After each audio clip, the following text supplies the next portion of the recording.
അപ്പോൾ ഇതെന്താണെന്ന് എല്ലാവർക്കും മനസ്സിലായല്ലോ അല്ലേ? നമ്മുടെ ചോറിന് കൂട്ടുന്ന ചമ്മന്തിപ്പൊടി. പിന്നെ നമ്മൾ ഇന്ന് എടുത്ത രീതി ഇങ്ങനെയാണ് കേട്ടോ. അങ്ങനെ എടുത്തു തുടങ്ങിയപ്പോൾ അങ്ങനെ തന്നെ ആട്ടേന്ന് വെച്ചു. അപ്പോൾ ഇതെങ്ങനെ ഉണ്ടാക്കിയെന്നറിയോ? നമ്മളുടെ വീട്ടിലിങ്ങനെ കൊപ്രയൊക്കെ ഉണങ്ങിയതുണ്ടാവില്ലേ, അതൊന്നും കളയാണ്ട് ഇതേപോലെ ചെറിയ കഷ്ണങ്ങളായി നുറുക്കി നമ്മുടെ മിക്സിയുടെ ജാറിലിട്ടൊന്ന് പൊടിച്ചിട്ട് നമ്മുടെ ചീനച്ചട്ടിയിലേക്ക് ഇടുക. എന്നിട്ട് വെളിച്ചെണ്ണയോ വെള്ളമോ ഒന്നും വേണ്ടല്ലോ, അറിയാം എല്ലാവർക്കും അല്ലേ? പിന്നെ ഇങ്ങനെ പെറുപെറായിരിക്കുന്ന ഉണങ്ങിയ തേങ്ങയാണ് കൊപ്ര എന്ന് പറയുമ്പോൾ എന്ന് വിചാരിക്കേണ്ട, അതിനും വെളിച്ചെണ്ണ ഉണ്ട്. കാരണം കൊപ്രയിൽ നിന്നാണല്ലോ നമ്മൾ വെളിച്ചെണ്ണ ഉണ്ടാക്കുന്നത്.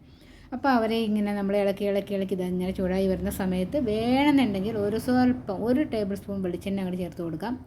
കാരണം അടി പെട്ടെന്ന് ചൂടായി വരും. അപ്പോൾ നമ്മൾ ഇളക്കുന്നതിനിടയ്ക്ക് കരിഞ്ഞു പിടിക്കാണ്ടിരിക്കാൻ മാത്രം, കരിഞ്ഞു പിടിക്കില്ല എന്നാലും.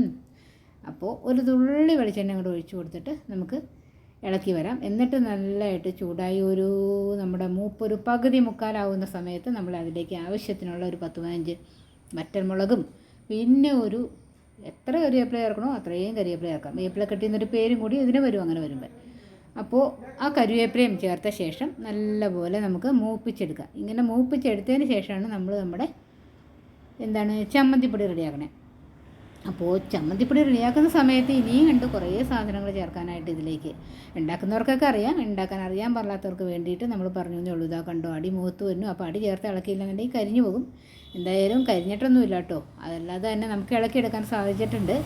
പിന്നെന്താ, അപ്പോൾ നമ്മുടെ തേങ്ങയൊക്കെ ഇങ്ങനെ മൂത്ത് വരുന്നുണ്ട്. ഇനി മൂത്ത് മുഴുവനായി കഴിഞ്ഞതിന് ശേഷം നമുക്ക് ഇതിലേക്ക് എന്താ ചേർക്കണേ എന്നുള്ളത് കാണാം. അതാ ഏകദേശം ഒരു വിധം നല്ല മൂപ്പായി. അപ്പോൾ ആ സമയത്ത് കുറച്ച് വാളംപുളി കൂടി, കുരുവില്ലാണ്ട് കുറച്ച് വാളംപുളി കൂടി അതിലേക്ക് ഇട്ട് കൊടുത്തു. അപ്പോൾ മോൻ കാണിച്ചു തരികയാണ് എത്ര വേണം എന്നുള്ള അളവ്. അപ്പോൾ ഞാൻ പറഞ്ഞു ഇത് നല്ലോണം വേണം, കാരണം ചോറിൻ്റെ ചമ്മന്തിപ്പൊടിയല്ലേ ഇത്. അപ്പോൾ അതുകൊണ്ട് തന്നെ നല്ലൊരു വലിയ ഉരുള എടുത്തോളാൻ പറഞ്ഞിട്ട് ഇങ്ങനെ പിച്ചി ഇതിലേക്ക് ഇട്ട് കൊടുത്തു.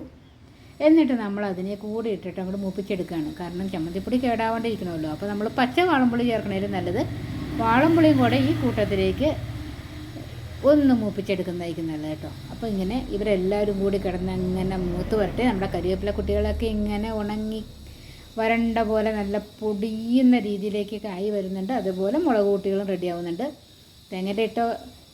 തേങ്ങയുടെ ഒപ്പം ഇട്ടാൽ ആവോ എന്നൊന്നും സംശയിക്കേണ്ട കേട്ടോ. തേങ്ങയുടെ ഒപ്പം ഇട്ടോളൂ, കറക്റ്റായി കിട്ടും. നമ്മുടെ മൂപ്പ് മുളകിൻ്റെയും കരിവേപ്പിലയുടെയും എല്ലാം കറക്റ്റ് മൂപ്പാവും, കരിഞ്ഞു പിടിക്കൊന്നുമില്ല. പിന്നെ ഏകദേശം നല്ല വണ്ടിയുടെ സൗണ്ട് പോകുന്നുണ്ട്, അതുകൊണ്ട് ക്ഷമിക്കുക. ഏകദേശം നല്ല മൂപ്പായ സമയത്ത് ഞാൻ തന്നെ പൊടിച്ചു വെച്ചേക്കണ പച്ചമല്ലിയാണ്. അപ്പോൾ ഇതൊരു 3 കൊട്ടത്തേങ്ങയോളം ഉണ്ടായിരുന്നു നമ്മൾ ഈ എടുത്ത സാധനം. അതിലേക്ക് ഒരു 3 ടേബിൾ സ്പൂണോളം തന്നെ മല്ലി ചേർക്കണുണ്ട്. കാരണം മൂപ്പിച്ച മല്ലിയല്ല, പച്ചമല്ലി പൊടിച്ച് വെച്ചേക്കണതാണ്. അപ്പോൾ അതുകൂടി ഇതിലേക്ക് ഇട്ടൊന്ന് മൂപ്പിച്ചെടുക്കാം. എന്നിട്ട് റെഡിയായി വരുന്ന സമയത്ത് നമുക്ക് ഇവനെ വാങ്ങിയിട്ട് പൊടിക്കാൻ തുടങ്ങാം. ആ പൊടിക്കാൻ തുടങ്ങുന്നതിന് മുമ്പായിട്ട് തന്നെ അതിലേക്ക് വീണ്ടും ഒരു സാധനം കൂടി ചേർക്കുന്നുണ്ട്. നമ്മുടെ കുരുമുളകാണ് കേട്ടോ. കുരുമുളക് മുന്നിട്ട് നിൽക്കുന്നതായിരിക്കും നമ്മുടെ ചമ്മന്തിപ്പൊടിക്ക് ടേസ്റ്റ് കൂടുതൽ കിട്ടുക. അപ്പോൾ അതുകൊണ്ട് തന്നെ കുറച്ച് കുരുമുളക് ഇട്ട് കൊടുത്തിട്ടുണ്ട്. ഇനി അടുത്ത പരിപാടി കാണാം. ഇനി വേണ്ട സംഭവം നമ്മുടെ ഉപ്പാണ്. തേങ്ങയൊക്കെ കറക്റ്റ് മൂത്ത് വന്നിട്ടുണ്ട്. ഇപ്പോൾ നമ്മൾ പച്ചത്തേങ്ങ കൊണ്ട് ഇത് ഉണ്ടാക്കാം കേട്ടോ. പച്ചത്തേങ്ങയ്ക്ക് ഒരുപാട് ഉള്ളവർക്ക് അറിയാമല്ലോ. പക്ഷേ അപ്പോൾ ഈ ചിരണ്ടി വരുമ്പോൾ ചിലപ്പോൾ ഉണ്ടല്ലോ 2 വലിപ്പത്തിലൊക്കെ വരും. അപ്പോൾ അതിനെ ഒഴിവാക്കാനും നമ്മളിപ്പോൾ ഈ കൊട്ടത്തേങ്ങ മിക്സിയിലിട്ട് അടിച്ച പോലെ ഒന്ന് അടിച്ചെടുത്താൽ മതി. അപ്പോൾ എളുപ്പം ഉണ്ടാവും. ഒരേ സമയത്ത് എല്ലാം മൂത്ത് കിട്ടും. ഇതിപ്പോൾ നമ്മുടെ കറക്റ്റ് മൂപ്പായിട്ടുണ്ട്. ഇനിയിപ്പോൾ തണുത്ത് വരുമ്പോഴേക്കും കറക്റ്റ് ഒന്നും കൂടെ നമ്മുടെ മുളക് കൂട്ടികളൊക്കെ റെഡിയായിട്ട് വരും. അപ്പോൾ ഇനി വേണമെങ്കിൽ ഒരു മണമൊക്കെ ഗുമ്മായിട്ട് വരാനായിട്ട് നമ്മുടെ ഉപ്പാണ് ചേർക്കാനുണ്ടായിരുന്നത്. ഉപ്പിന് ചേർത്ത് വെച്ചേക്കാം അല്ലേ. അപ്പോൾ നല്ല അടിപൊളി ചോറിൻ്റെ ചമ്മന്തിപ്പൊടിയുടെ മണം ഇങ്ങോട്ട് അടിക്കണുണ്ട് ഇപ്പം തന്നെ. അപ്പോൾ പിന്നെ ഇത് അടിച്ചെടുത്താലത്തെ രുചി പറയാനുണ്ടാവുമോ?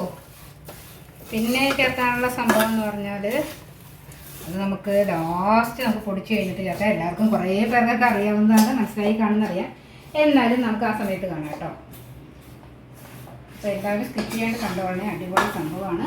കൊട്ടത്തേങ്ങയൊന്നും ആരും കളയണ്ട. നല്ല തേങ്ങ ഉണ്ടെന്നുള്ളവർക്ക് നല്ല തേങ്ങ കൊണ്ട് ഉണ്ടാക്കാം കേട്ടോ. കരിവേപ്പിലേക്ക് നല്ല കറുമുറായിരിക്കണം.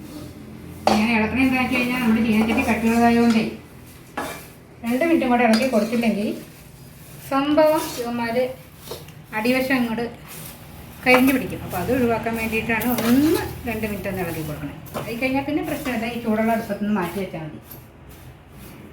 പിന്നെ ആറി വരട്ടെ, എന്നിട്ട് കാണാം.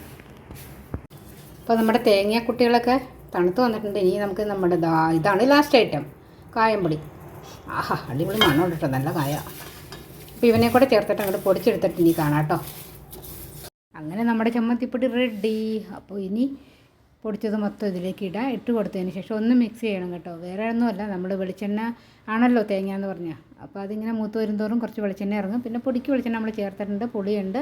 അപ്പോൾ എല്ലാം കൂടെ കൊണ്ടാണ് ഇങ്ങനെ ചെറിയൊരു കട്ട പോലെ ഇരിക്കുന്നത്. അപ്പോൾ നമ്മൾ തവിയുടെ മാടെന്ന് പറയും, മറ്റേ ഭാഗം കൊണ്ട് ഇങ്ങനെ ഇളക്കുക മാത്രമല്ല, മറ്റേ ബാക്ക് വശം കൊണ്ട് കൂടെ ഒന്ന് പ്രസ് ചെയ്ത് ഇളക്കി കൊടുത്തു കഴിഞ്ഞാൽ ഈ കട്ടയൊക്കെ ഉടഞ്ഞോളൂ.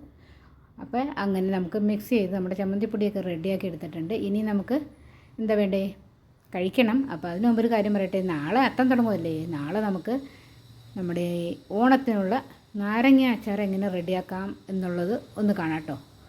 അപ്പോൾ അതിൻ്റെ വീഡിയോ നാളെ വരുന്നതാണേ, ആരും സ്കിപ്പ് ചെയ്യല്ലേ, കണ്ടോളണേ. പിന്നെ നമ്മുടെ ഓണപ്പാചകങ്ങളെല്ലാം കിടപ്പുണ്ട് പ്ലേലിസ്റ്റ്, അതും കണ്ടു നോക്കിക്കോളൂ.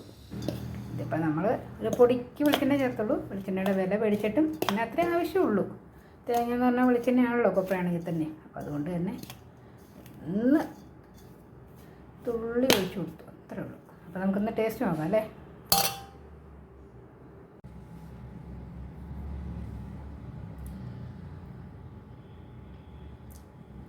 കൊള്ളാം, സൂപ്പർ.